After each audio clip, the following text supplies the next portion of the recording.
시청자 여러분, 지난 주말과 주일 주안에서 평안하셨습니까?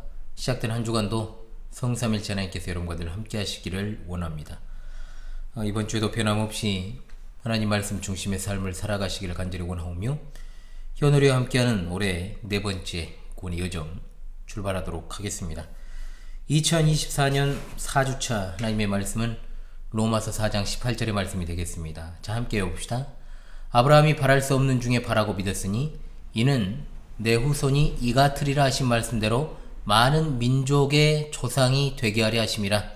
로마서 4장 18절 말씀. 아멘. 다시 한번 해보겠습니다. 아브라함이 바랄 수 없는 중에 바라고 믿었으니 이는 내 후손이 이같으리라 하신 말씀대로 많은 민족의 조상이 되게 하려 하심이라. 로마서 4장 18절 말씀. 아멘. 로마서의 서론에 해당하는 1장에서 4장까지의 그 여정을 마무리하는 시간이 되겠습니다. 원래 그 지난주 해설은 로마서 4장 13절에서 17절인데 제가 25절까지 읽고 25절의 말씀을 지난주 말씀으로 걸었습니다. 그래서 정해서 외웠는데요. 한 주 더 같은 구절을 외워도 좋겠지만 이번 주에는 18절의 말씀을 이번 주 말씀으로 해서 해설하도록 하겠습니다. 자, 먼저 해당 본문을 좀 읽겠습니다. 4장 18절에서부터 25절의 말씀입니다. 아브라함이 바랄 수 없는 중에 바라고 믿었으니 이는 내 후손이 이같으리라 하신 말씀대로 많은 민족의 조상이 되게 하려 하심이라.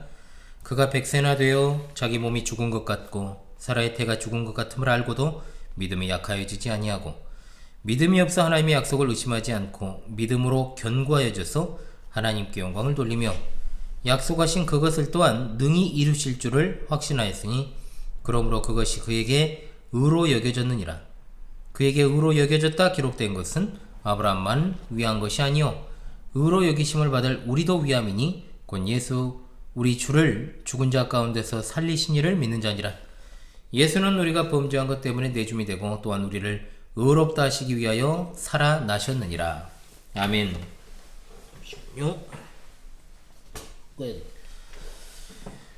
혹시나 또 전자음이 생길 수 있으니까 스위치들을 다 꺼야 됩니다.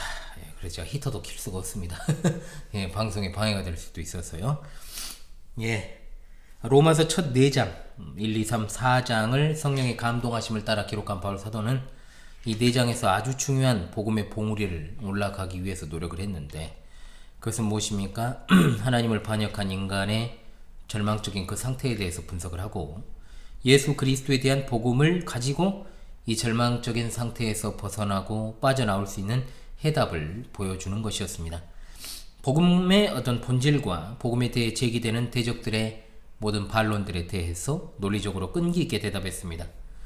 구약 성경으로 입증되는 복음을 통해서 그것을 확실히 하고 그 과정에서 아브라함과 다윗을 사례로 들었으며, 그리고 16절에서 이렇게 결론 내렸죠. 그러므로 상속자가 되는 그것이 은혜에 속하기 위하여 믿음으로 되나니 이는 그 약속을 그 모든 후손에게 굳게 하려 하심이라. 율법에 속한 자에게 뿐만 아니라 아브라함의 믿음에 속한 자에게도 그러하니 아브라함은 우리 모든 사람의 조상이라. 아멘. 자, 복음에 있어서 매우 큰 첫 번째 봉우리를 등정한 후에 로마서 5장부터는 하나님께서 주시는 이 구원의 직접적인 유익들과 또 그로 말미암는 그리스도인의 삶의 본질이란 무엇인가에 대해서 논하기 시작합니다. 그러나 이 둘째 봉우리에 등정하기 전에 그동안 올라왔던 1장에서 4장까지 길을 되돌아보는 것이 오늘 본문의 말씀입니다. 18절에서 25절은 이 되돌아보는 일을 하는 것에 있어 세 부분으로 나누어서 하고 있는데, 첫째는 아브라함이 믿음으로 말미암아 구원을 받았음을 증명했으므로 아브라함을 예로 다시 들어서 그 믿음의 본질을 되돌아봅니다. 둘째로 참된 성경적인 믿음은 그 기초를 하나님께 두는 것이므로 바울 사도는 하나님의 성품을 되돌아보며 아브라함이 지녔던, 그리고 우리도 똑같이 지닌 믿음의 근거를 확실히 세우고, 마지막 셋째로 아브라함에게서 눈을 돌려 예수 그리스도의 죽으심과 부활에 초점을 맞추고 기독교 신앙, 즉 사도들이 전한 복음을 확실하게 정의하고 있습니다. 자, 오늘 이번 주 말씀 해설을 통해서 우리 믿음의 본질과 근거와 신앙을 다시금 정비하고 세우는 은혜의 시간이 될 수 있기를 간절히 소망합니다. 첫째로 아브라함의 지녔던 믿음의 본질입니다. 자, 여기에는 매우 중요한 특성 5가지가 나옵니다. 첫 번째 특성은 아브라함의 믿음은 하나님의 언약에 대한 믿음이었다는 사실입니다. 자, 세상 사람들이 생각하는 믿음이란 무엇입니까? 이런 말 저런 말 여러 정의가 있겠지만 딱 잘라 말하면 세상 사람들이 생각하는 믿음의 본질은 사람에게 근거를 두고 있고 매우 그것이 각자에게 주관적인 성질의 것이다 라는 데에 있습니다. 그러나 성경이 가르치는 믿음은 오직 하나님께 근거를 두고 개인이 하나님을 인격적으로 만나는 것에서부터 솟아나는 것입니다. 21세기를 살아가는 우리에게 여전히 중요한 것은 우리도 아브라함과 동일한 방식으로 구원을 받는다는 것에 있습니다. 객관적이지 않은 사람들이 각자의 어떤 주관적인 그런 어떤 강한 믿음을 가져야 구원받는 것이 아니라 구원에 관한 하나님의 약속, 즉 성경이 가르치는 언약들을 믿기 때문에 구원을 받습니다. 다시 말해 기독교의 믿음은 성경적인 믿음이라 정의할 수 있고 표현을 달리하면 우리는 우리 믿음 때문에 구원받는 것이 아니라 하나님의 언약 때문에 구원을 받는다 이 말입니다. 참된 믿음이란 하나님의 언약을 받아들이고 하나님의 성품에 근거하여 그 언약을 믿는 것입니다. 아멘. 둘째로 아브라함의 믿음의 본질은 오직 하나님의 말씀대로에서부터 나옵니다. 순전히 하나님의 말씀에 근거를 두는 믿음이었다는 말이죠. 창세기 15장으로 돌아가서 아브라함에게 전혀 자녀가 없을 때 하나님께서 그에게 많은 자손을 주시겠다라고 언약하시는 내용이 나옵니다. 물론 이때까지도 육체적으로 소망이 있었지요. 아브라함이 85세, 그 당시 평균 수명으로는 그렇게 늙었다라고 보기 어렵고 실제로 아브라함이 175세를 살았으니까요. 사라의 몸종이었던 하갈을 통해 아들을 낳은 사실을 봐도 그렇습니다. 하지만 그로부터 14년이 지납니다. 이삭을 잉태할 무렵에는 아브라함은 육체적으로도 능력이 없었고 성경이 그렇게 말하고 있으니까요. 그의 아내 사라는 자녀를 낳지 못한 채 죽는 듯 했습니다. 원체 불임이었기 때문에 그렇죠. 아브라함은 어찌 보면 이 황당해 보이는 하나님의 언약을 믿을 근거를 어디에 두었을까요?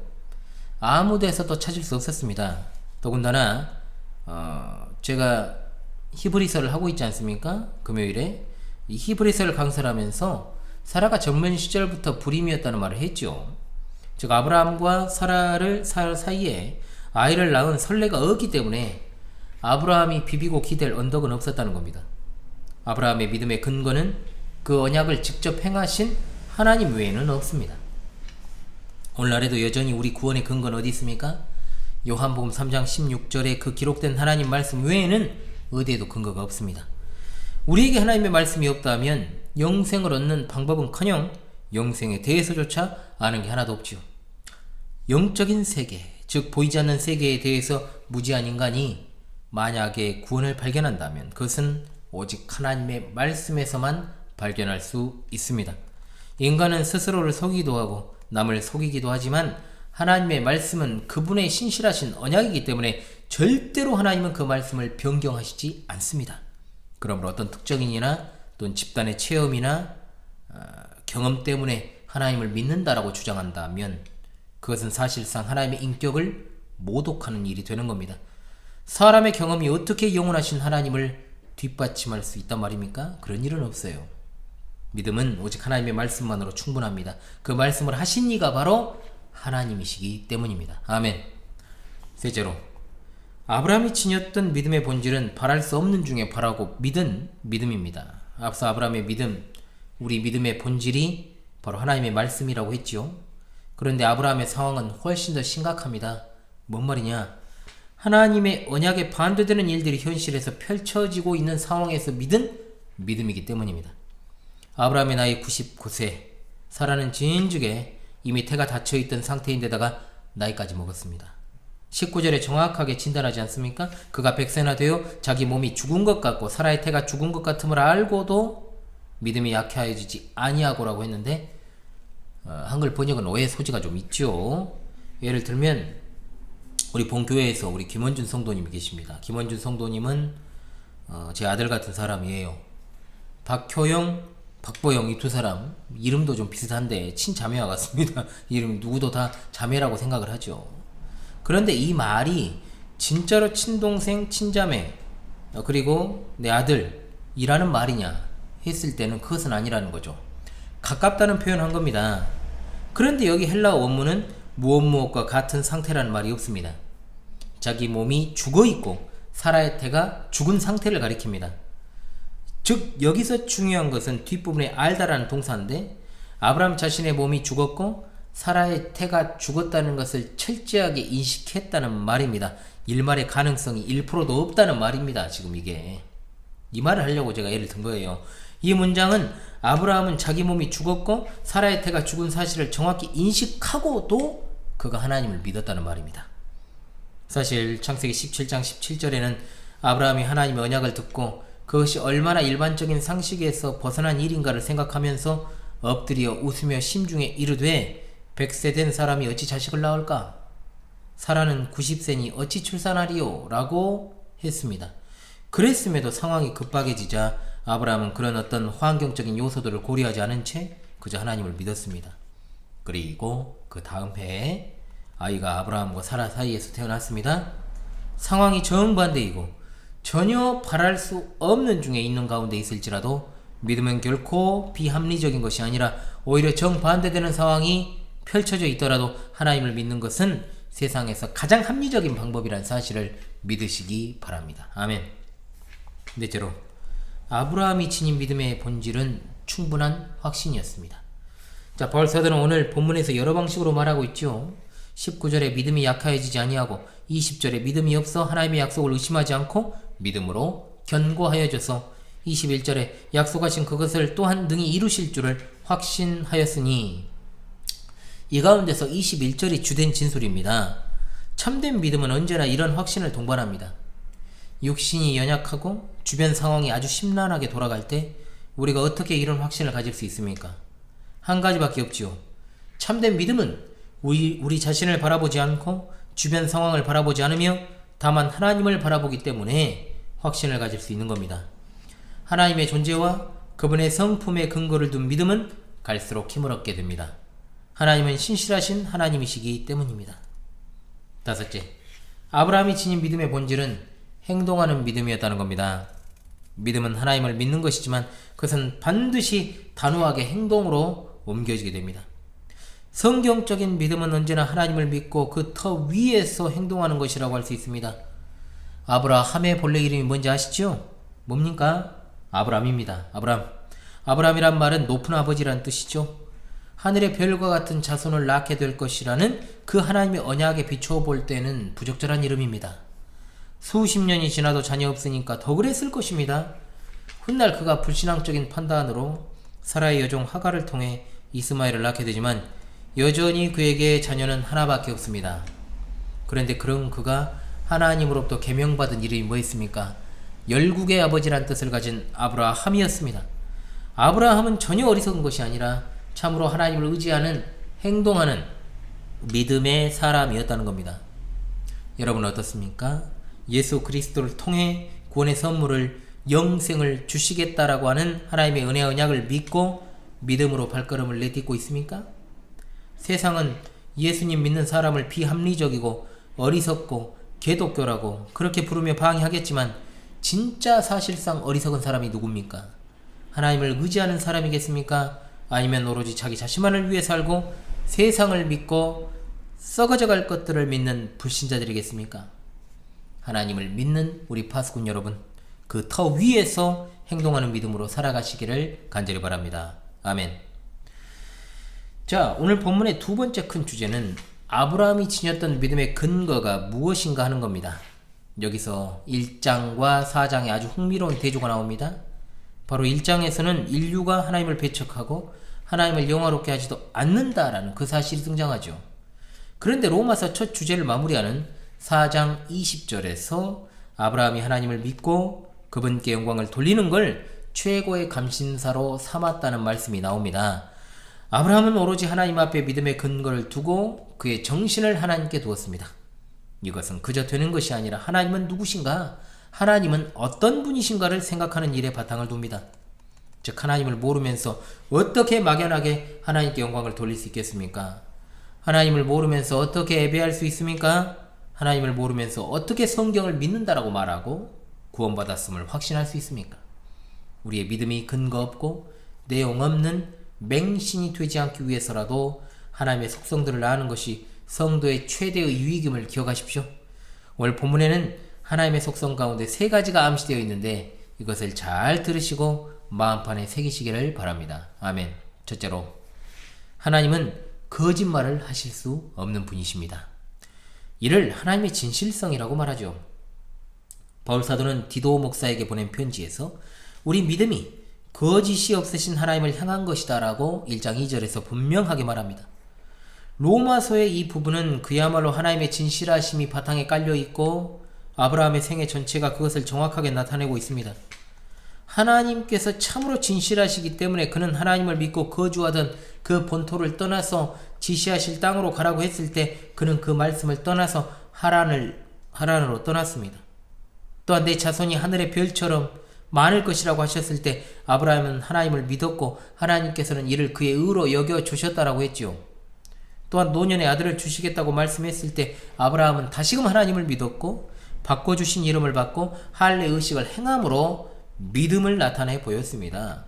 또한 아브라함은 하나님의 진실성 위에 인생의 중대한 시험에서 승리하는데 모리아산에서 이삭을 제물로 바치라는 하나님의 말씀에 그는 뒤도 돌아보지 않고 하나님 말씀에 순종하면서 하나님께서 이삭을 죽은 자 가운데서 살리실 것이다 라고 생각을 했습니다. 이 일을 진행했고 하나님께서 중단시키셨음을 우리가 잘 알고 있습니다. 하나님의 언약의 말씀인 성경을 오늘날 불신자들이 그처럼 공격하는 이유가 무엇이겠습니까? 하나님의 이러한 속성을 파괴시키고 하나님께로 향하는 길을 끊어버리기 위해서 그렇게 하는 겁니다. 성경 비평학이라고 하는 것이 바로 그겁니다. 성경에 오류가 있음을 전제로 하고 성경을 파괴시키기 위한 사탄이 만들어낸 학문이 바로 성경 비평학입니다. 우리 믿음은 하나님께서 성경을 통해서 우리에게 말씀하신 내용의 근거를 두고 있고 또한 하나님께서 참되시다는 것은 성경이 참되다는 것을 보증합니다. 그러므로 성경의 가르침을 확고하게 믿지 않으면서 어떻게 그가 참된 신자라고 말할 수 있겠습니까? 자유주의자들이 말하는 성경에 인간의 오류가 뒤섞여 있다라고 주장하는 것, 결국은 성경에 알곡과 쭉정이가 섞여 있다라고 말하는 것이요. 그러면 누가 그 가운데서 하나님의 말씀만 따로 걸러낼 수 있을 것인가? 2가지 결론밖에 안 나옵니다. 개인이 주관적으로 신비한 체험을 통해 골라내거나 아니면 학자들이 그것을 골라내야 되는 거죠. 이 둘 다 결국은 인간이 결정권자가 되는 겁니다. 자, 얼마나 무서운 사탄의 전략입니까? 하나님으로부터 시작하여 하나님께로 향하지 않는 것은 믿어도 믿는 게 아닙니다.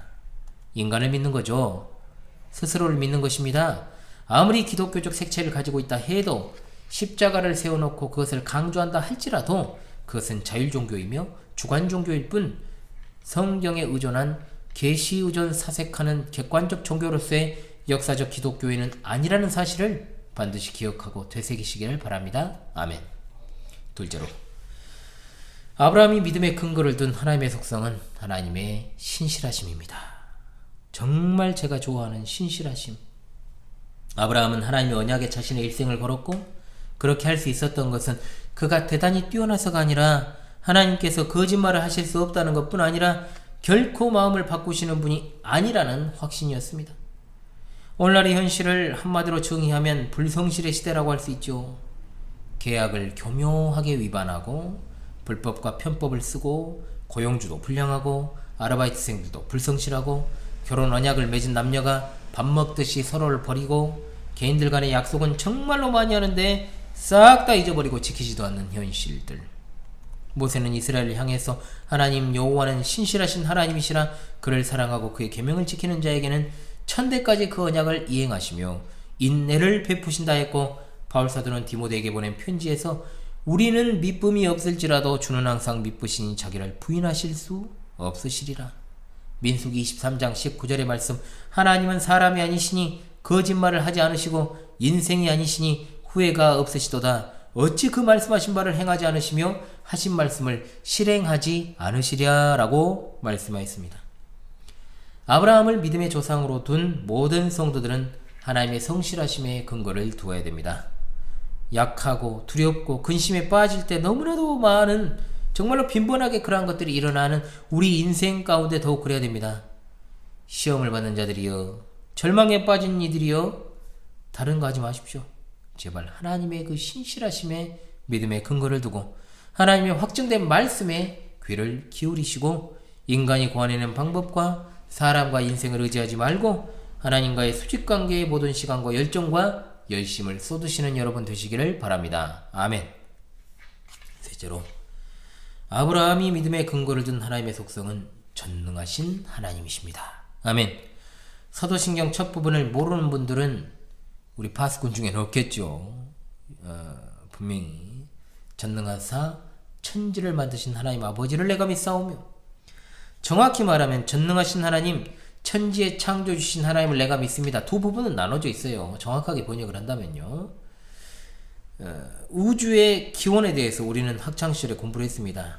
과학은 반드시 인과 법칙을 토대로 하는 학문이죠. 즉 B라는 결과가 도출되기 위해서는 필요한 A가 무엇인지를 찾아내는 겁니다. 기독교는 우주의 기원에 대해 하나님께서 아무것도 없는 가운데 창조하신 그 사실에 근거를 두고 있습니다.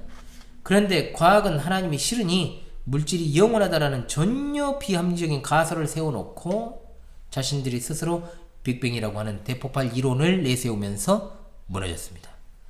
만약에 우주가 하나님에 의해 창조되지 않았다면 우주가 스스로 창조되었다는 것인데, 이것보다 더 비합리적인 것이 있습니까? 우리 눈앞에 보이는 것들이 만들어지지 않은 것이 있습니까? 얼마나 비합리적입니까? 불신자들은 결국 우주가 스스로 존재했다라고 주장하면서 하나님을 의도적으로 배제합니다. 과학적인 방식이 항상 합리적이라고 말하지만 실제로 과학은 무수한 가설 위에 세워진 비합리적인 학문입니다. 그러므로 과학은 하나님의 창조와 그리고 성경의 기사들을 검증하려는 방식 자체가 불신앙이 될 수 있다는 것을 잊지 마십시오. 아브라함은 오늘날의 성도들과 마찬가지로 하나님께서 무에서 만물을 창조하셨다고 알았고, 이렇게 만물을 창조하실 능력이 있으신 하나님이시기 때문에 반드시 자신에게 하신 언약을 지키실 것이라는 사실을 알았던 겁니다. 그리스도인들은 누구나 이 사실을 압니다. 제가 아주 과거에 제네박당에서, 제가 아마 제네박당 처음 강의했던 게 사도신경일 겁니다. 그리고 또 본교회 광주 신실한교회에서도 했고, 또 제가 유튜브를 통해서도 이 사도신경을 해설했죠. 자, 역경 속에서 하나님을 믿는 믿음이 연약해진다. 문제가 있습니다. 분명 문제가 있어요. 노아는 하나님께서 세상을 홍수로 심판하신다는 사실을 듣고 믿었으며, 그 말씀에 따라서 오늘날 1만 8천 톤급이나 되는 방주를 만들었습니다. 기드온은 절대적인 열세에 처해 있는 군대를 가지고 하나님께서 그들을 물리쳐 주실 것임을 믿었지요. 동정녀 마리아는 남자를 한 번도 한 적이 없는데 메시아 곧 구주를 잉태하고 나올 것이라는 하나님의 말씀을 믿었습니다. 기적이지만 무에서 만물을 창조하신 하나님께는 불가능한 일이 아니고 너무나 손쉬운 일이었다는 거죠. 자, 교인들의 믿음이 왜 좀처럼 성장하지 않을까요? 원인이 다른 데 있는 것이 아닙니다. 믿음은 내가 성장시키는 것이 아니고, 믿음은 하나님에 의해서 우리 속에 창조되는 선물이며, 또한 그분을 알아가는 동안에 우리 속에 세워지는 것이기 때문에 그런 거예요. 자, 그렇다면 우리가 살아가는 동안 하나님을 알아가는 것이 가장 중요한 가치가 되는 겁니다. 그 유일한 방법이 무엇입니까? 바로 하나님께서 자신을 계시해 놓으신 성경을 알아가고 배운 것을 우리 생활에 적용하는 것 외에는 없습니다. 성경에는 많은 믿음의 조상과 위인들이 나오죠. 그러나 분명한 것은 성경은 그들이 무엇인가 특별한 사람이라고 말하지 않고 우리와 똑같은 성정을 가진 사람들이라고 말씀합니다. 단지 그들은 하나님을 알고 또 하나님께 영광을 돌리고 그분과 그분의 말씀에 전적으로 의지했다는 것이 강조되고 있습니다. 자, 여러분, 분명히 믿음이 왜 성장하지 않는가라는 질문에 대한 많은 제가 딜레마를 가지고 있습니다. 제가 믿음이 왜 약한가? 그 이유는 뭐냐? 가장 근원적으로는 성경이 가르치는 하나님을 모르는 것에 가장 큰 원인이 있습니다. 즉 예배를 우리가 주일 예배 의무를 준수하고 주일 예배도 빠지면 소망 없죠. 강설을 듣고 오요리문다 그리고 제네박당에 참여를 해도 믿음이 여전히 그 자리다. 둘 중에 하나죠. 엉덩이만 붙이고 있고 그냥 정신은 딴 데 있거나 들어서 알고 있는 바를 실행에 옮기지 않거나 둘 중 하나입니다. 달리 그런 게 아니에요. 하나님의 말씀에 근거한 믿음에 있어 날마다 다 자라가시는 우리 파수꾼 여러분 되시길 바랍니다. 아멘. 자, 마지막으로 오늘 본문 23절로 25절은 그야말로 기독교 복음을 요약하는 내용이라고 할 수 있습니다. 자, 과언이 아니죠. 분명히 로마서 4장까지 그 내용들을 정리하는 이 귀한 구절을 살피고 마무리하겠습니다. 성경에 게시된 아브라함에 관련된 모든 기록들은 아브라함의 혈통적 후손뿐만 아니라 이방인 출신 성도들을 포함한 모든 믿음의 자녀들에게 연관되어 있습니다. 즉 실체적 이스라엘 왕국 백성들이 구성되지만 더 중요한 건 교회를 통해 드러나는 영적인 하나님의 백성들입니다. 그러므로 오늘날 하나님의 몸된 교회에 속해 그의 백성이 된 우리는 아브라함을 우리 믿음의 조상으로 믿고 고백합니다. 영적인 측면에서는 그것이 너무나도 실제적인 것입니다. 즉 아브라함은 우리가 지닌 믿음의 뿌리를 가진 구체적 조상이라는 뜻입니다.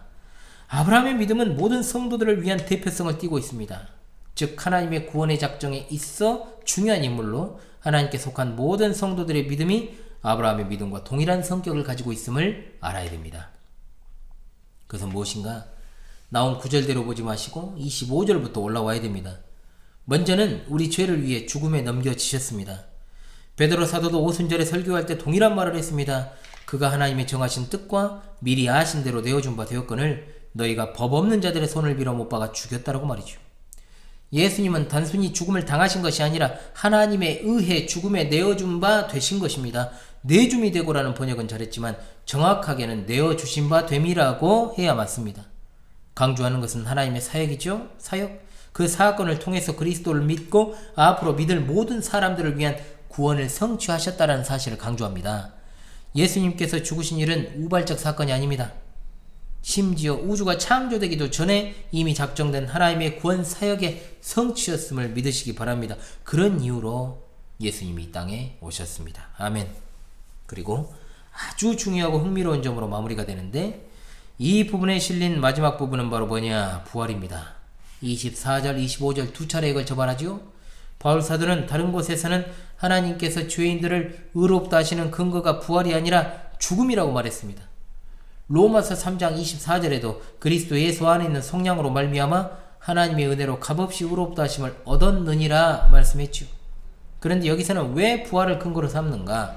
그것은 바로 부활이 그리스도 안에 있는 모든 성도가 로마서 4장 25절의 선언대로 모든 죄에서 의롭다 하심을 받는다는 그 사실을 입증합니다. 부활은 바로 예수님이 우리 범죄에 대한 형벌을 충분하게 치르셨음을 하나님께 입증하여 내놓으시는 증거입니다. 즉 예수 그리스도의 대속 사역에 하나님께서 충분히 철저히 만족하신다는 사실에 대한 선포가 바로 부활이라는 것을 여러분 잊지 마십시오. 또한 하나님의 의롭다 하시는 은혜는 생명을 부여하는 창조의 능력입니다.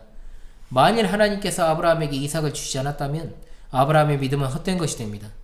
마찬가지로 하나님께서 그리스도를 살리지 않으셨다면 그리스도인의 믿음 자체가 헛된 것이 되며 부활이 없었다면 그리스도의 죽음은 새로운 창조를 가져올 수 없기 때문에 그리스도의 부활은 바로 아브라함 안에 역사하셨던 하나님의 생명의 능력이 이제 그리스도 안에서도 역사하고 또한 마지막에는 성도에게 부활 생명을 주실 것을 증명하는 사건인 줄로 믿습니다. 아멘.